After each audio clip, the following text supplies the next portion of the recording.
যুক্তরাষ্ট্রের অর্থ দফতরের সহকারী আন্ডার সেক্রেটারি ব্রেন্ট নেইমারের নেতৃত্বে উচ্চ পর্যায়ের ৫ সদস্যের একটি প্রতিনিধি দল ঢাকায় এসেছে। বিকেলে ঢাকায় আসবেন মার্কিন পররাষ্ট্র দপ্তরের দক্ষিণ ও মধ্য এশিয়া বিষয়ক অ্যাসিস্ট্যান্ট সেক্রেটারি ডোনাল্ড লো। দিল্লি সফর শেষে ঢাকায় আসবেন তিনি। অন্তর্বর্তী সরকার দায়িত্ব নেওয়ার পর যুক্তরাষ্ট্রের কোনো প্রতিনিধি দলের এটাই প্রথম ঢাকা সফর।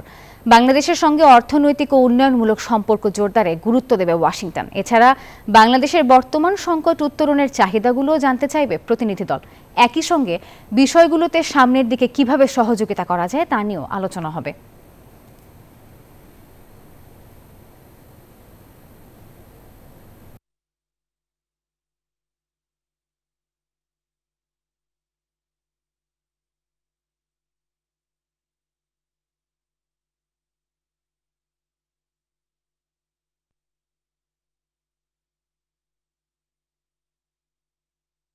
এনজিওর কিস্তি প্রথমবার বিকাশ পেমেন্ট করলেই ২০ টাকা ইনস্ট্যান্ট ক্যাশব্যাক। দর্শক, এই বিষয়ে আরো খবর জানাতে টেলিফোনে আমাদের সঙ্গে এই মুহূর্তে সরাসরি যোগ দিচ্ছেন সহকর্মী নাহিদ হোসেন।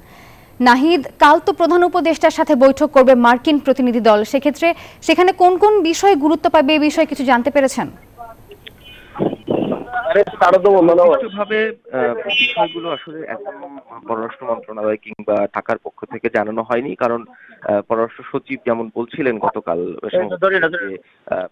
আলোচনা হওয়ার আগে সুনির্দিষ্ট কোনো এজেন্ডা প্রকাশ করে আলোচনার স্বাভাবিকতা নষ্ট করতে চায় না। যেটি বলা হচ্ছে, পররাষ্ট্র উপদেষ্টাও এর আগে বলেছেন যে দ্বিপাক্ষিক সম্পর্কগুলোতে নিঃসন্দেহে গুরুত্ব পাবে।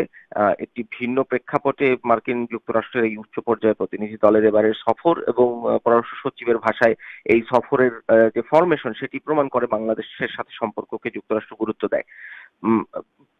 বাংলাদেশের মানুষের একটি বড় জানতে চাওয়ার বিষয় হচ্ছে র্যাবের নিষেধাজ্ঞার বিষয়ে। তবে পররাষ্ট্র উপদেষ্টা যেটি বলেছিলেন যে অর্জনযোগ্য, অর্থাৎ অ্যাচিভেবল শব্দটি ব্যবহার করেছেন, সেই বিষয়গুলো নিয়েই আলোচনা হবে। এবং এইবারের সফরের যেহেতু প্রতিনিধিত্ব করছেন যুক্তরাষ্ট্রের রাজস্ব এবং অর্থ দপ্তরের আন্তর্জাতিক অর্থায়ন বিষয়ক ডেপুটি আন্ডার সেক্রেটারি ব্রেন্ট নেইম্যান, এবং তার সাথে থাকবেন হচ্ছে ডোনাল্ড লু, অ্যাসিস্ট্যান্ট সেক্রেটারি, এবং থাকবেন সিনিয়র ডিরেক্টর লিন্ডসে ফোর্ড, জাতীয় নিরাপত্তা পরিষদের। ফলে অর্থনৈতিক বিষয় যে অনেক বেশি গুরুত্ব পাবে সেটি নিঃসন্দেহে বলা যায়। এবং অর্থ উপদেষ্টার সাথেও এই প্রতিনিধি দলের একটি সৌজন্য সাক্ষাৎ হওয়ার কথা রয়েছে। পররাষ্ট্র উপদেষ্টার সাথে কথা হবে এবং মূল বৈঠকটি হবে পররাষ্ট্র সচিবের নেতৃত্বে, যেখানে অর্থ মন্ত্রণালয়, স্বরাষ্ট্র মন্ত্রণালয়, বাংলাদেশ ব্যাংক সহ অন্যান্য প্রতিনিধি দল থাকবেন। সেই বৈঠকটিও কালকে হওয়ার কথা রয়েছে। ওয়ার্কিং লাঞ্চ প্রধান উপদেষ্টার সাথে দেখা হওয়ার পর সেই বৈঠকটি হবে। মূলত সেখানেই সব আলোচনা হবে। আমরা আশা করি কালকে বিকেল বেলা হয়তো আনুষ্ঠানিকভাবে জানতে পারবো কি কি আলোচনা হলো।